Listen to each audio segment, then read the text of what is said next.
when you are trying to be a really good Catholic and you are saving yourself for marriage, when you finally get your chance, a little stimulation goes a long way. Let's just say that, right? And you can only do it during that. Well, that's just it. So when you feel like, okay, we've got to do it this way, this is a problem. I mean, I think this is a problem that's a side effect of the kind of the some of the rigorous rules and teachings on how you behave yourself in the bedroom.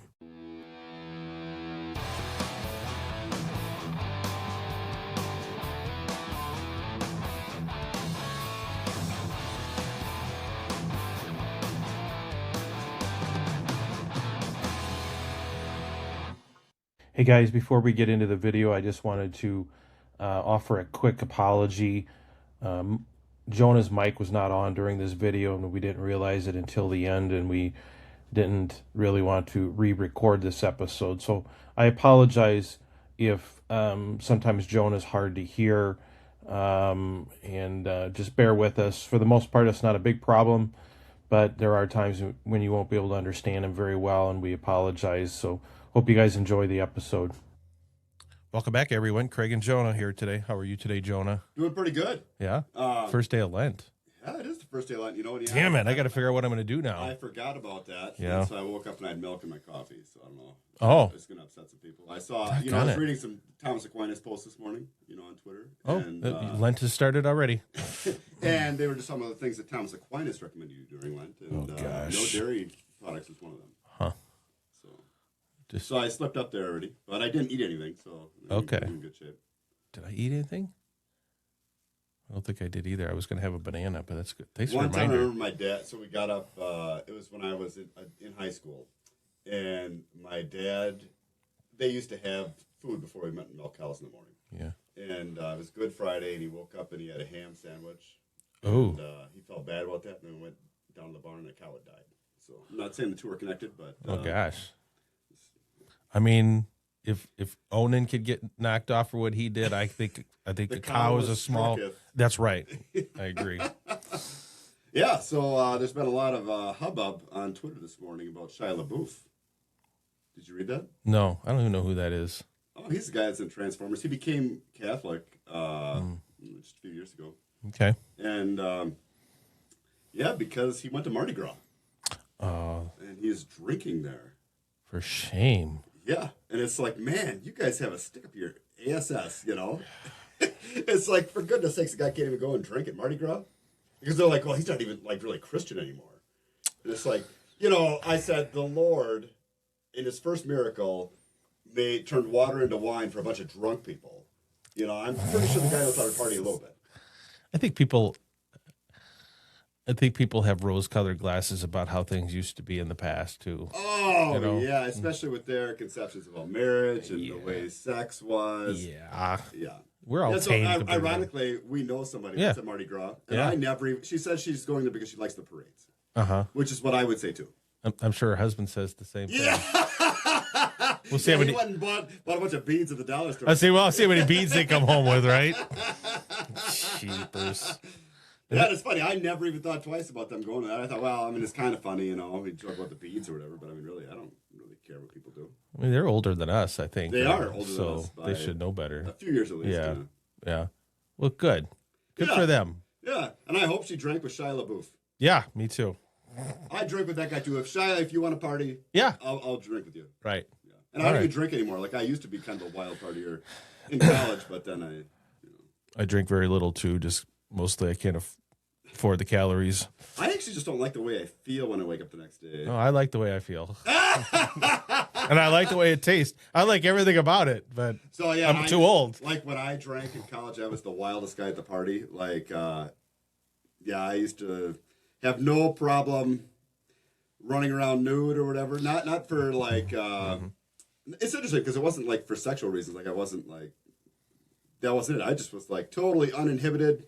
And, I was definitely unashamed, and I never felt inadequate. So I was just a wild man out there. I need to talk to some of your friends, see if they got pictures. They do. Okay. Yeah, they tell me about it. And it was, ironically, I always thought if I ran for like a political position that those pictures would show up, and they very well may. But now, there's nothing. Might help you. Yeah, it might help me. I'm just a normal person. That's right. I was just a wild guy in college that way. Like, But yeah, just because I was totally just a free spirit. Huh. And here I am And here you are. on a somewhat Catholic podcast. Yeah. Well, I was not. I was the good boy in college, and here I am. Yeah, we had very different paths. Yeah, so-called Catholic podcast. Every so often I see someone, there's some canon law rule about using the name Catholic and stuff, and I keep waiting for us to get told we have to take down the word Catholic. I don't know how we would change our name at this point in time, but I don't know.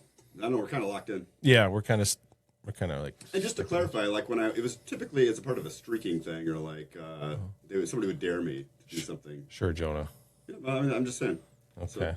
So, Yeah, my friends definitely have photos. Okay, that's good to know. But it's pretty awesome. So you get the thrill. Like they would tell me to streak like that, and like the whole house party would just erupt. Like, and so it's kind of I don't know. I can be egged on. Is what I'm saying.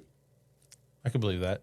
My wife and I, when we were in college, we went to the senior dance, I think for my class, and it was a wild college town, and a boy in my class took all his clothes off and started running through the hotel ballroom. And That could have been me. Are you sure it wasn't me? I did hang out in your college town. Okay. I know it wasn't you. It was not me. But And it's one of these things where he kept darting around, and I was dancing with my wife, and she saw it, I didn't. So we would turn around, and then he'd come the other way, and she was traumatized by that. And traumatized. yeah, they canceled the senior dance after that. We never got to have it again. So That was the reason? yep. What? The hotel apparently wasn't happy. There was a naked college guy running through the. Oh, for goodness sakes. Yeah, people are just. Yeah. So anyway, yeah. So let that be a lesson to you. You'll end up on a Catholic podcast someday. So I gotta talk about a couple of things before we're gonna digest a Christopher West episode today. All right. So, since my wife doesn't listen to this, I feel at liberty to talk about this a little bit. There's been a couple, something has changed in our marriage recently Okay. for the better, and I'm not sure what it is yet, and I don't know if I'll ever know. But in the last week or so, two things have happened that hadn't happened in a long, long time. It's not what you're thinking. It's something more basic than that. But so the one morning, I think it must have been a Saturday. I don't know if it was a Saturday morning or whatever. Woke up and my wife was, the way our bed is set up, we have our bed and then there's I think it's either a twin or a full-size bed next to it. That's where our youngest sleeps. A lot of times my wife will end up on that bed getting her to, getting our youngest to sleep or whatever, or if she wakes up at night.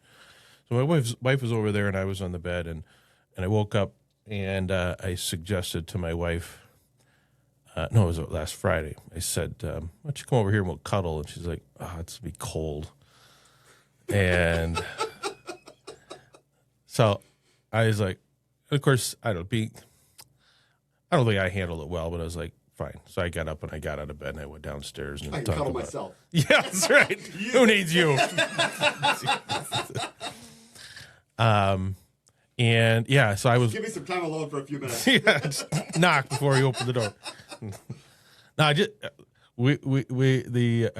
I just wanted to hold her, and she texted me later that day, and she's like, "I want to apologize for that. I should have gone over." And Oh. I was like, "Wow." What? And Is that the first apology you think? Or? yeah, it's been a long. Sorry, Onan's wife. Sorry, me if she hears this. Those are not words that I hear very often. Okay. I mean that happens. And one of the things I realized about it, and I haven't really talked to her about this because it's still kind of a painful subject, but I feel, I know that I'm very, very, what do I want to say? What's the word? I feel uncomfortable, or I don't feel secure. That's what I'm looking for. I don't feel secure in that because I associate reaching out for affection or whatever with rejection. And I'm not saying I'm rejected all the time, and often I'm not, but it just takes a couple times. You kind of put yourself out there and get rejected, that it's easier to not initiate at all. Oh yeah. Than to run the risk of rejection. I know that's deep within me. No, and that's the same thing that happened with us. Like when we went through a super long period where we were not intimate. Yeah. My wife just said, "Well, you never tried," and it's like, wow. Yeah. You can only handle no so many times, or whatever. That's a very, very vulnerable place to be. I think, especially for men, because rejection, I think they say, just feels like a rejection of our whole self. It's a very foundational type pain for us when it happens. So it was just, and I really need to talk to her about that. Fortunately, you texted me. I was in the car, so I really wasn't in a place to respond. And then later on, it wasn't a good time. But I know, and part of that too is because of the nature of NFP and having a lot of kids. So much of this aspect of our life feels outside my control, like completely outside my control. What does the chart say? Are the kids sleeping? What is is my wife in the mood? How tired are we? Like the sun and the moon and the stars. Exactly. It is really, really hard to develop a level of security around this, which is one of the most important, not important, but one of the most pivotal parts of my life. Mm-hmm. And I just have this deep rooted anxiety and insecurity over it that I'm just starting to process now, and I haven't really talked to her about it. But I'm sure I'm not alone on that. I'm sure there's other, especially the guys out there that feel that way. Mm-hmm. But man, it is so, like, it's such a strange, sensitive part of life. And marriage is tough. Yeah. And that's really one of the things that creates the bond. And we've been playing a lot of video games in our house lately. It's winter, and I can see how modern video games have led to an epidemic where guys maybe don't want to get married. Or Maybe. I mean, for goodness sakes, like, we play PUBG, which, it's just a shooting game, but it's a lot of fun, and you have teams, and I can see how guys are like, well, I can do this after work. And does your wife get into it, or just you and the kids? She watches. Oh, okay. She critiques what we're doing. So she will never play it, but no, she'll be like, "Oh, got that gun? Jeepers. Yeah. So yeah, she provides helpful hints, just like in the rest of my life. Yeah. Whether it's asked for or not, whether it's. One other thing I wanted to bring up too, and the other thing that happened. So I've been working my tail off the last couple of weeks, really working hard on a sort of a side project that I'm working on that I believe will have some real financial potential for us. And in the past, especially when and I think, and I don't think this is anything a reflection on my wife, but more just so a reflection of the true level of difficulty of parenting a lot of kids is, in the past, I have a busy job, and I come home and if I wanted to, let's say, spend time playing video games, that was never my thing. But to do anything else, it really, really bothered my wife. She wanted sort of my full attention, and wanted the kids to have my full attention from the time I got home until the time. And one of the major sources of conflict for us was what I did on Saturdays. A lot of my Saturdays were spent trying to improve our country property and garden and building fences and stuff for our cows. Well, you're gardening. It isn't just gardening, just so everybody knows. Like, you used to raise thousands of pounds of potatoes. Yeah, okay. It was small scale farming for your family, like, in an amazing way. Yeah. Well, I'm not good at calibrating to moderation. You got 9 kids. Yeah. You need a lot of potatoes. Yeah. You're not even Irish. Yeah, that's right. So we had a lot of conflict, or at least my wife really, really resented that for a long time. And so one of the things that really, I think, made a difference in our life, I pulled back from a lot of that. I just said, okay, it is not worth it. So now I spend a lot of my Saturdays in the house. I'm working on things, but I have an extra computer set up sort of in the corner of the dining room, and my wife has actually been working more with teaching and stuff, and so I'm there, and I can very easily step away and deal with one of the kids or have a conversation with my wife, and she's been much happier. But the other day she said, I really thank you for all the work you're putting in for our family right now. I was like, where did this come from? Wow, that's amazing. Yeah. And man, that felt good. Yeah, boy, that felt good. Those little comments make a difference. Yeah. That's awesome. Yeah. So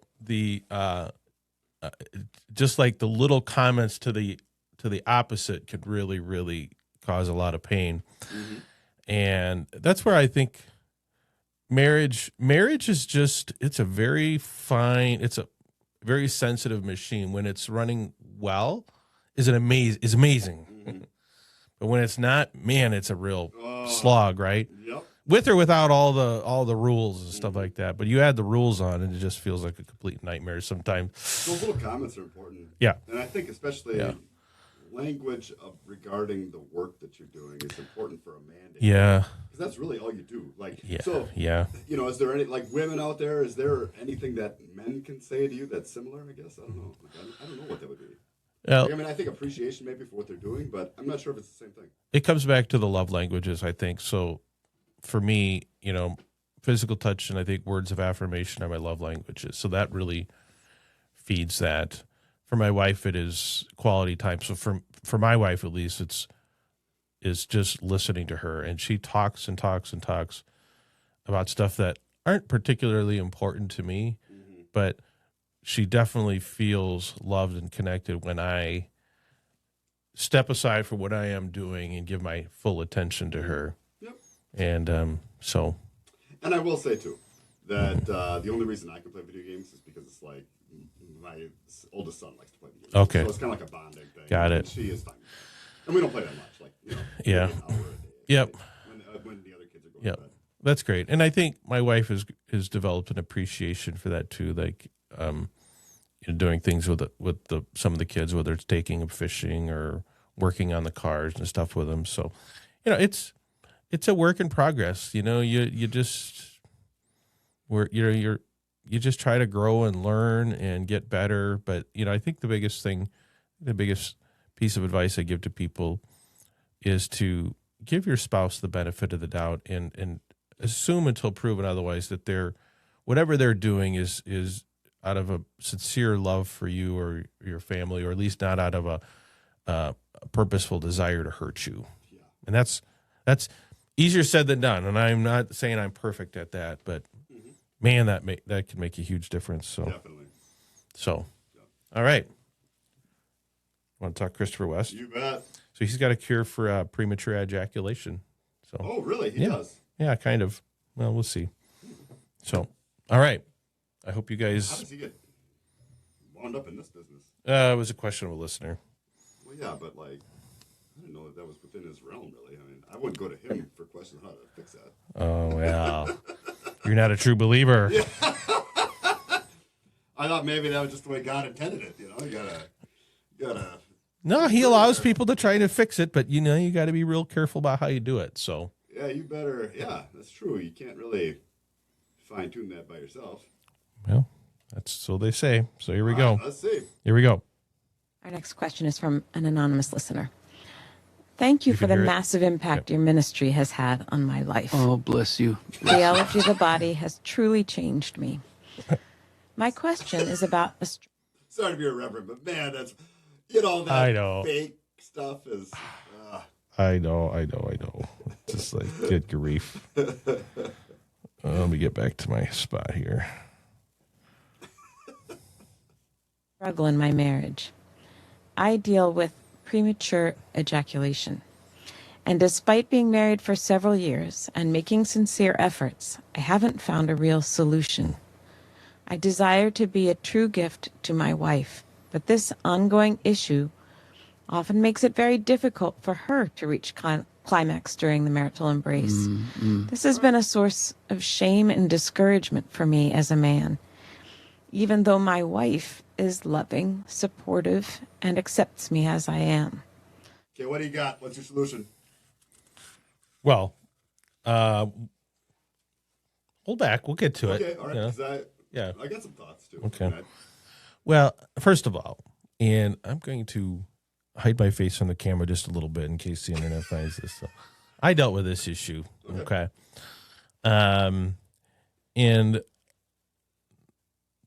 we overcame it. Not for the not in the way that Christopher West or this guy is gonna talk about, but and I suspect it's not super uncommon, and the reason why, you know, when you are trying to be a really good Catholic and you are saving yourself for marriage, when you finally get your chance, a little stimulation goes a long way. Let's just say that. Well, yeah, I'm sure Okay. I can see that. Right. If And you could only do it during that. well, that's just it. So when you feel like, okay, we've got to do it this way, this is, you know, this is a problem. I mean, I think I think this is a problem that's a side effect of the kind of the some of the rigorous rules and teachings on how you behave yourself in the bedroom, right?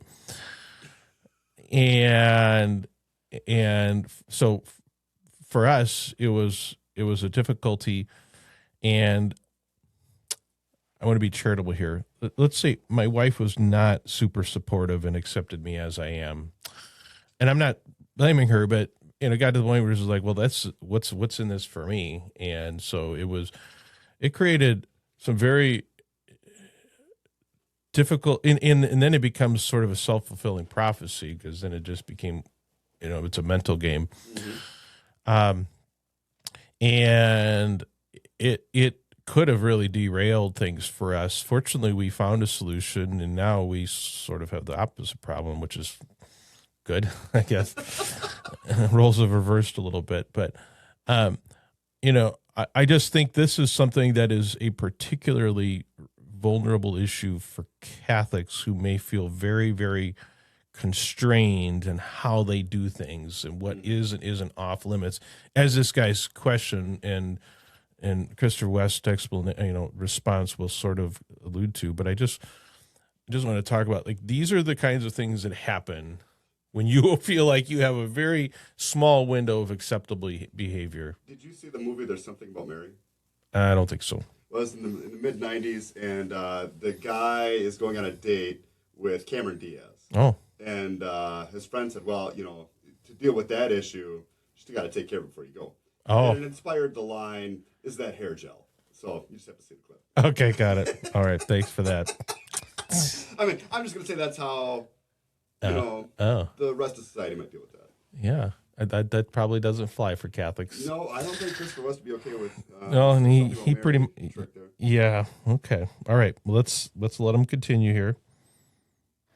Most of the resources I find are secular. The most common and supposedly effective recommendation seems to be something called, quote, edging, meaning learning to regulate. Do you know what that? Oh, I know what edging is, but I would think that'd make it worse.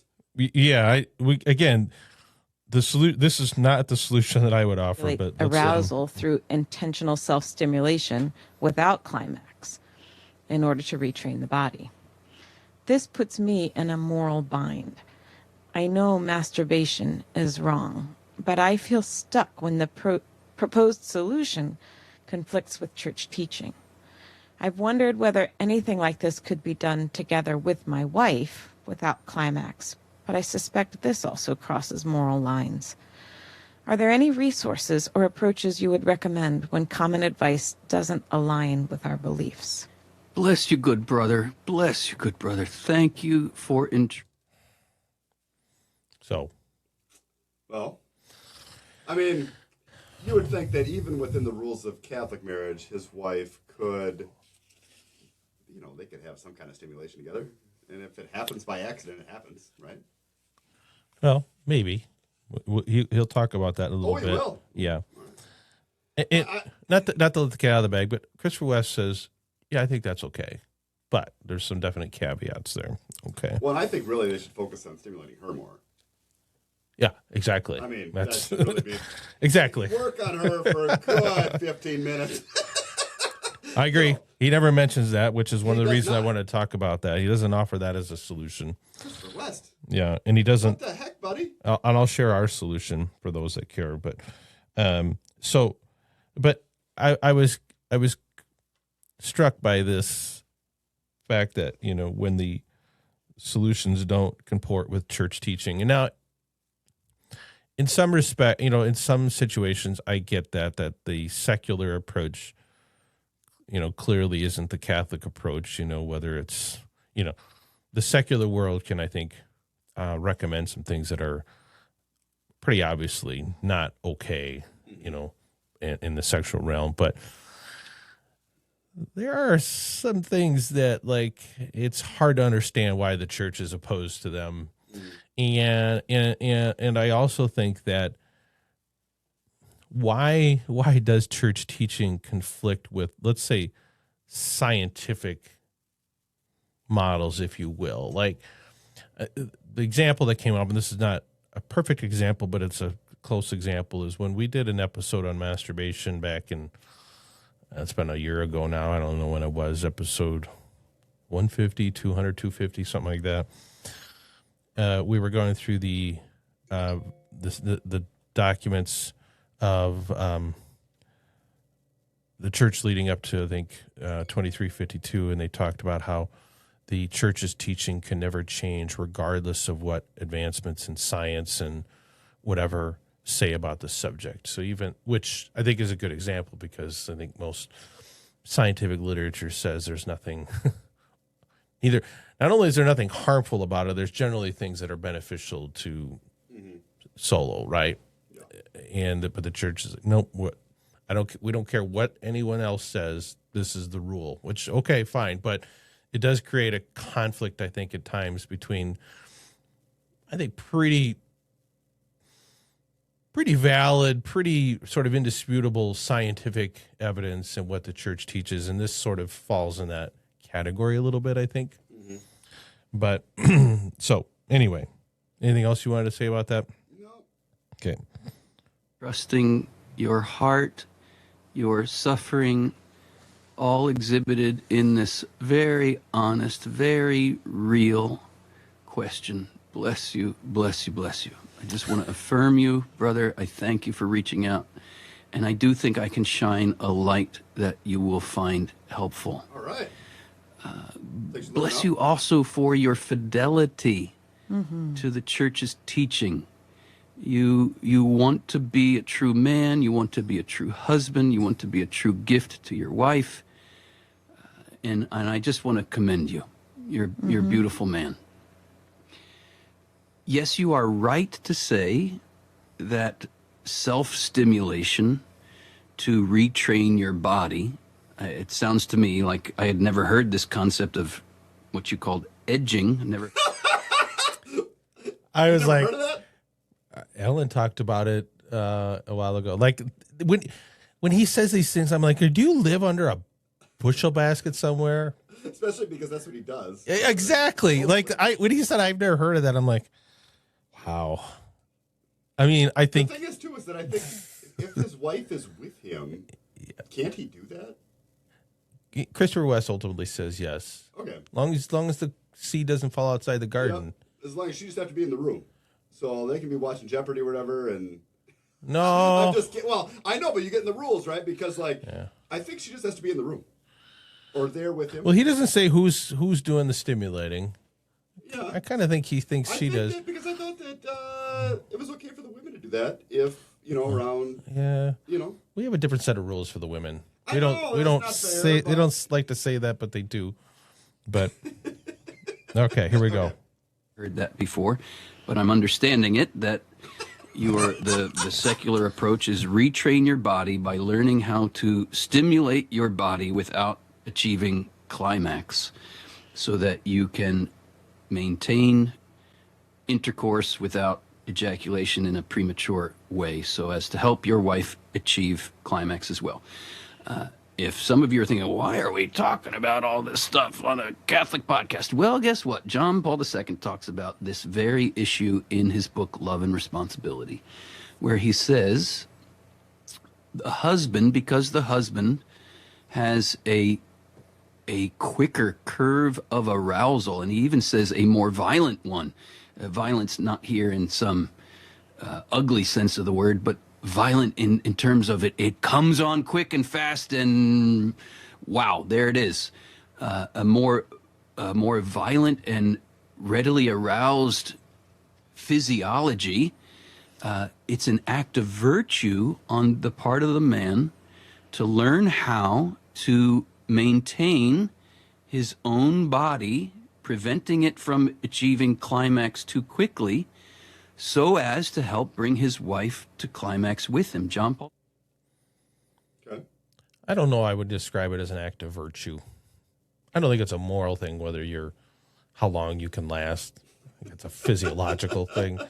Like, I don't like it when he talks about it as like somehow that you could, I don't know, pray and discipline I mean, I don't think it works that way. Yeah, and John Paul II, I think he's speculating there. And I don't know that's, I mean, that's just all speculation. and I don't know I mean, that's I know exactly, yeah. The good saint is, trying his best there. But Yeah. So I don't know. I didn't like how he described it as that.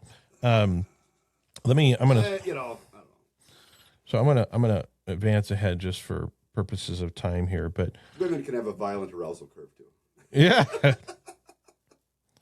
Okay. So I want to, Well, my brother, I understand your caution in thinking, well, you did pose it initially as a question, could my wife help me in this regard?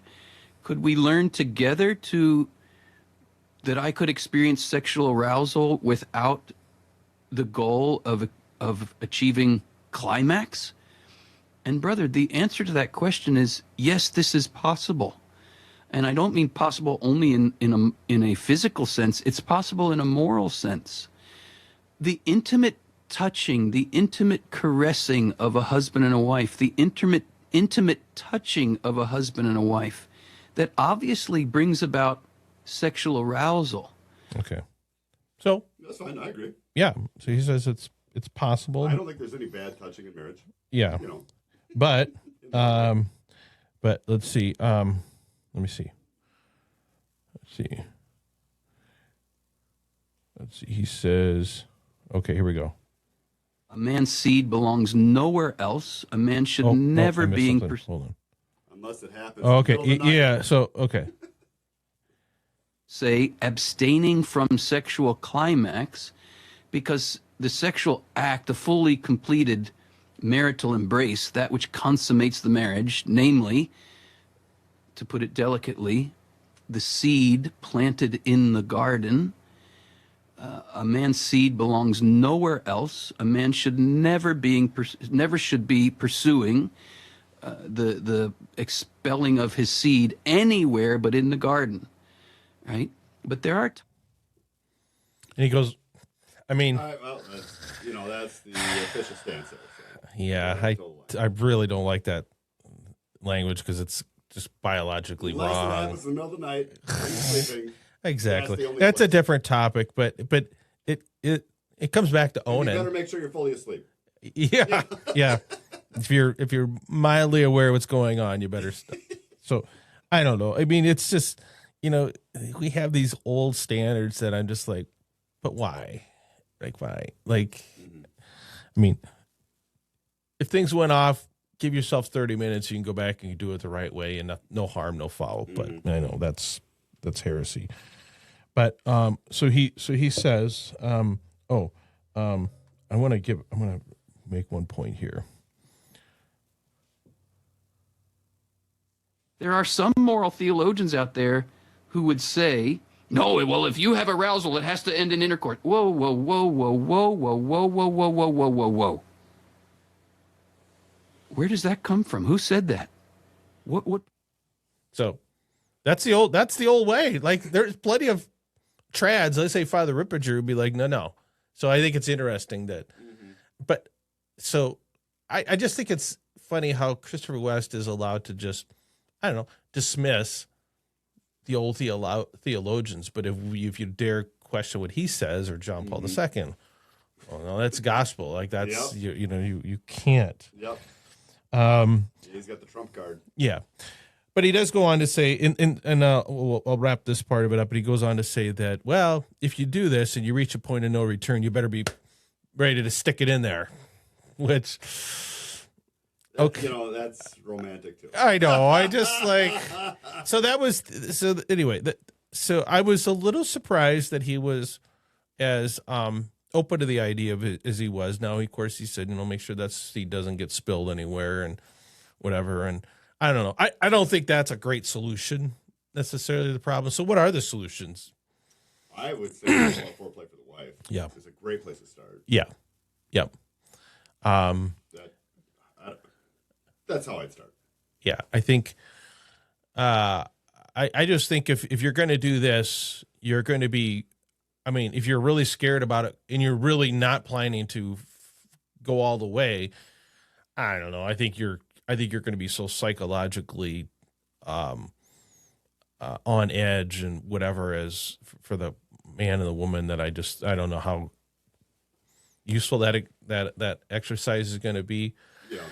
But you're right. She needs more stimulation, and to his point, there are plenty of older moral theologians say there is no foreplay, touching, certainly no oral before or after. Like you do it one way, and if she can come get there, great. If not, oh well. Right? That's the way it was taught for a long time, right? Oh well. Yeah, no problem. Yeah. But so it's just disturbing. Yeah, but you're right. Like the real solution is to stimulate her, maybe for a long time, get her closer, maybe get her all the way, and then you go, right? Or, you can, again, I'm going to hide my face here a little bit. We just used a little electronic device, and I swear to God, that made all the difference in the world. You can do it. You can be engaging in the act, and there's room for that.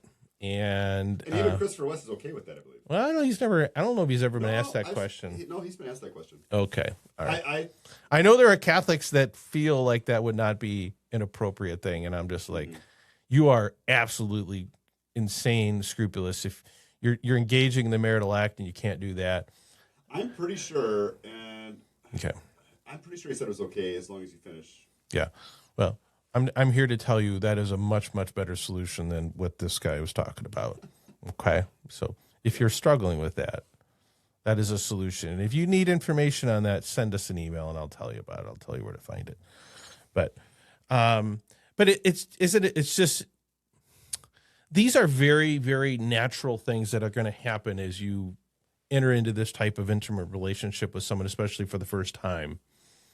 And it's sad, I think, how some of these rules, some of which these older theologians still tell people, really, really create a lot of havoc and additional problems, and I would say eliminate a lot of normal solutions to these things that a lot of Catholics especially struggle with, and someone should be held accountable for it, right? Yep.